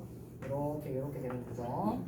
이거는 이제 봉심원 구조라고 해서 원통형 구조, 봉심형 구조라고 이야기합니다. 그것을 텔리스트로피라고 이야기합니다. 서술기법 중에 홍수 이야기의 전환점은 무엇인가? 하나님이 노아와 그와 함께한 방주에 있는 모든 들짐승과 육축을 권념하사라고 하는데 기억하사 바람으로 땅 위에 불게 하시니까 노아의 가족들을 기억하시고 뭔가 전환점이 생겨요. 하나님이 기억하시면 전환 국면이 생깁니다. 자, 원래 창조는 일요일에서부터 금요일이었지만 40일 홍수는 일요일부터 금요일까지 이어져요. 보면 원래 창조 안식일 언제죠? 토요일이죠? 첫째 날은 무슨 날입니까? 월요일. 그래서 월요일부터 금요일까지. 오늘날 요일 개념으로 하면 맞죠? 두 번째 홍수도 보면은 7일 후에 홍수가 오죠. 7일 끝나고 첫 날은 뭐죠? 월요일이에요. 그래서 월요일에서 끝나는 날이 금요일이 됩니다. 자, 원창조는 6일을 소요했지만 새창조는 1년이 걸렸다. 전체적으로 보면은 여기도 패턴이 똑같이 나옵니다. 사람이 과거가 있고 하나님이 살펴보는 게 있고 이때 보면은 사람이 발뺌하지 않고 노아는 순종을 하죠. 그리고 심판 대홍수가 있지만 생존자에게 징표를 주는데 무지개를 주었더라. 이런 징표 주는 장면들이 나옵니다. 홍수는 땅을 정결케 하고 인간의 사악과 강포를 해결했는가? 그런데 그렇지 않았습니다. 생존자들 역시 대홍수 전에 폐역함을 그대로 있다 라고 8장 20절에서 21절에 얘기합니다. 자, 노아가 여호와께 제단을 쌓고 모든 정결한 짐승과 모든 정결한 새 중에서 제물을 취하여 번제로 제단에 드렸더니 21절에 여호와께서 그 향기를 받으시고 그 중심에 이르시되 내가 다시는 사람으로 말미암아 땅을 저주하지 아니하리니 이는 사람의 마음의 계획이 계획하는 바가 어려서부터 악함이라.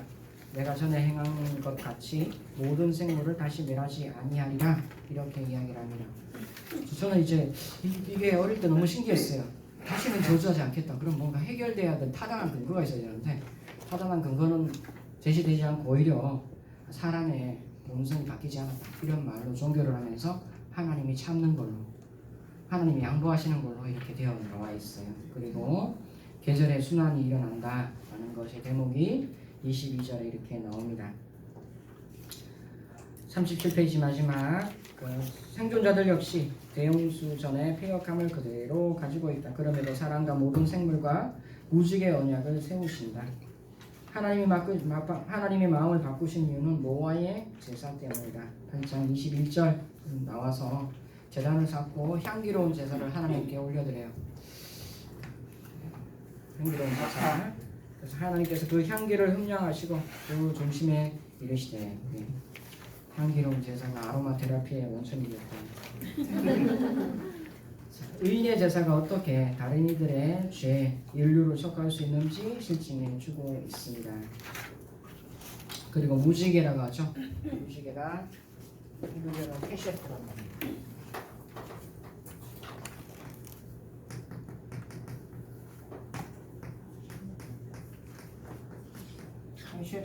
캐셰트는 캐셰인데 이것이 무지개입니다.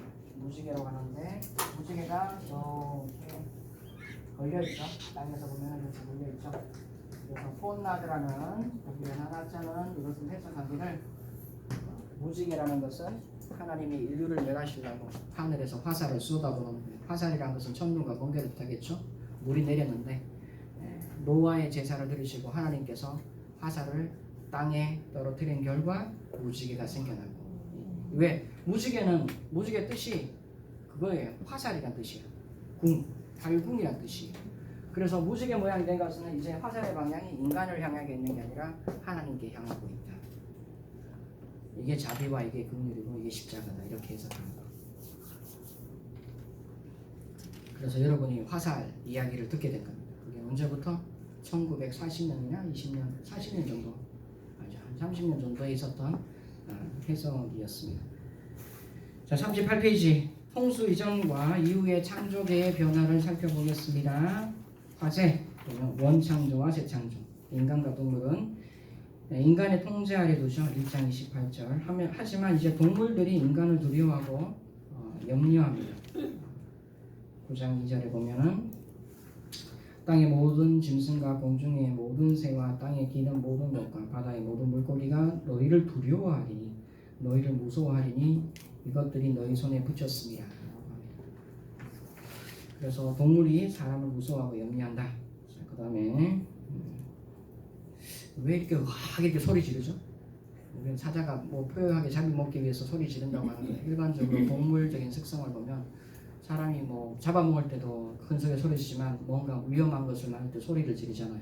자기를 크게 보이려고 한 거예요. 납잽이 안 되면 애가 요만한 애 보면 소리 안 지르죠. 아니 이렇게 하는 거지. 막 이렇게 소리 안 지릅니다. 그래서 소리 지르는 것 자체가 무서워하는. 개도 사람을 짖지만 사실 사람을 경계하고 무서워하는 거죠. 사람 잡아먹으려고 짖습니까? 그런 게 없습니다. 늑대는 가능할 수 있어요. 피치 못해서 그럴 수 해야 할 수 있겠지만 가끔 동물이 사람 먹는 경우가 있는데 사람을 안 먹어요. 아주 특별한 경우 이상하게 의인하던가 뭐 다른 거는 병원 아니면 사람 먹지 않습니다. 아무리 배고파도. 인간을 두려워한다. 음식 보면 식물이 주어졌지만 식물과 피 없는 고기가 주어지고 하나님의 형상이라고 사람을 이야기하지만 살인 후에 그에 상응하는 별이 있습니다. 벌이 있습니다. 9장 5절에서 6절 보면은 내가 반드시 너희의 피, 곧 너희의 생명의 피를 찾으리니 짐승이면 짐승에게서 짐승의 피를 사람의 피와 거의 동일선상에서 이야기합니다. 짐승이면 짐승에게서 사람이면 사람이나 사람의 형제면 그에게서 생명을 찾으리라. 다른 사람의 피를 흘리면 그 사람의 피도 흘릴 것이니 이는 하나님이 자기 형상으로 사람을 지었습니다. 특별히 사람을 대해서 이야기하는데 피는 하나님의 것이기 때문에 제단에서 땅에 흘려서 하나님께 드리는 것으로 이렇게 이야기됩니다. 그리고 땅이 사람의 피를 취하지 못하게 하라라는 것 자체가 보면은 홍수 위에 이제 사형 제도가 허용된다라고 하는데 일반적으로 이야기를 합니다. 그러한 사형 제도라는 것은 피해 보복을 막기 위한 하나의 수단입니다. 피를 흘린 자는 피를 흘리기 때문에 더 이상 피를 흘리지 못하기 때문에 이야기한 거고 이제 사람이 피를 흘리게 되면 그 사람도 흘릴지리 이렇게 되어 있는데 우리가 보면은 흘릴지리 되는데 이 문장이 사역 수동으로 되어 있어요. 그 사람이 집행하는 게 아니라 누군가에 의해서 집행되는 것으로 되어 있어요. 그게 사람이 될 수도 있고 신이 될 수도 있어요. 그래서 여기에 해석의 여지가 사형제도 폐지를 해야 되나 말아야 되나 논쟁에서 반드시 들어가는 구절입니다. 어떤 사람은 사형제도가 유지되어야 된다. 어떤 사람은 폐지되어야 된다. 이렇게 주장하는 거죠. 왜? 이 구절 자체가 사람 보고 죽으라고 직접적으로 이야기하잖아요. 죽이게 되어진다라고 이렇게 이야기해요. 그래서 언제라도 죽어도 의심스럽지 않는 인물이 되는 신분이 되는 거예요. 사람을 죽인다. 굉장히 무섭죠. 내가 오늘 저녁도 죽을 수 있고 다음도 죽을 수 있어요. 이게 굉장히 무서운 넘버입니다. 이게 실행하는 기관이 사람인가 신인가 이 두 가지는 항상 의문의 대상이다. 자, 사형제도는 7배 혹은 77배의 복수를 요구하는 가인과 라멕과는 대조를 이룬다. 이제 인간의 생명에 대한 폭력 행사를 제한시키고 있습니다. 사형제도는 세상이 인간 혈도장으로 발전되는 것을 막고 있다. 자, 그 다음에 또 한 번 이제 함의 부주의함 이름이 나오는데 함의 후손들은 이스라엘의 전통적인 대적들이다. 가나안을 향하는 노아의 저주는 장차 가나안 땅이 이스라엘에게 정복될 것을 이야기한다. 셈한 야벨 이야기하는데 사실 함이 보고를 했는데 누가 저주를 받아요? 가나안의 저주를 받고 가나안은 누구의 종이 된다고? 이스라엘 셈의 저주 된다고. 야벳은 셈의 장막에 거주하게 된다. 보면은 셈은 장막 치는 자이고 야벳은 셈의 장막에 거주한다는 것은 롯 이야기를 보면 장막 안에 손님들이 찾아오죠, 그죠? 그래서 셈 족속의 땅, 셈 족속의 영역에 야벳 족속이 초대되는 손님으로 올 수 있다. 그런 것을 보여주고 뭐죠? 가나안은 저주를 받는다고 하는데 가나안은 저주를 받아 뭐라 그래? 뭐입니까 이게? 정확히 또 읽어봐야죠.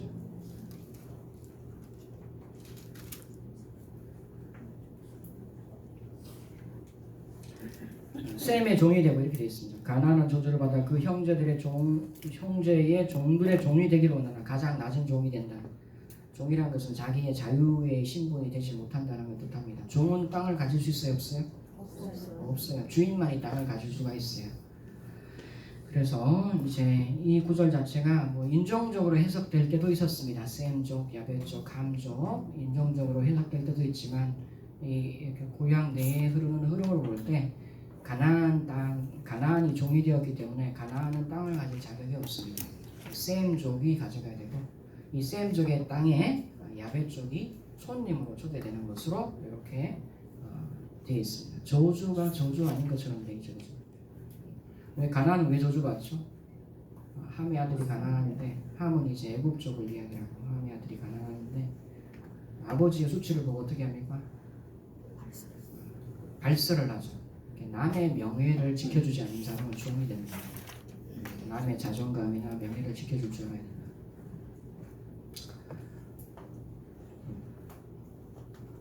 저주를 받는 게 어떻게 되는 거죠?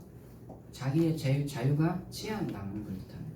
성경에서 저주받는다는 것은 우리말에 죄송합니다. 이런 고상한 언어를 표현하면 안 되는데 재수 온 붙었어. 하면 뭐든지 안 돼. 이런 의미의 저주가 아니에요.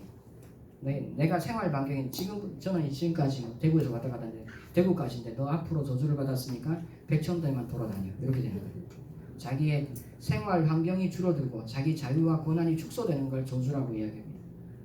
그 사람이 그런 성향이 있기 때문에 줄여주려고 하는 게 아루루 저주의 표현이다.